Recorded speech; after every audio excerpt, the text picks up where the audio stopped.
Welcome to Lucknow, and this is realme's Creators Camp.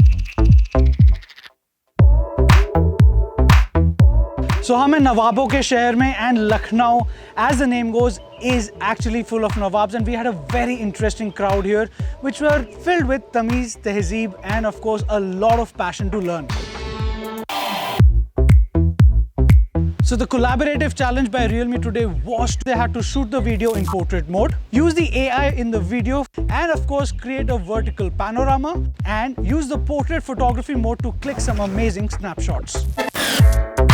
Sir ने बताया कि you don't have to think out of the box but clear the box.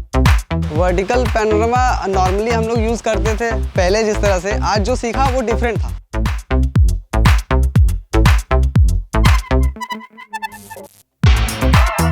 Sir ने बताया कि आप portrait use करो, जो AI पोर्ट्रेट मोड है आप उसको यूज करो, आप स्लोमो यूज करो। Honestly, a great experience for us as well. It gives us a chance to build a solid community. That is something Realme has always wanted to do. So Satyam was the winner for today because it comprised of all the elements that I was looking for. Dare to leap. Dare to leap.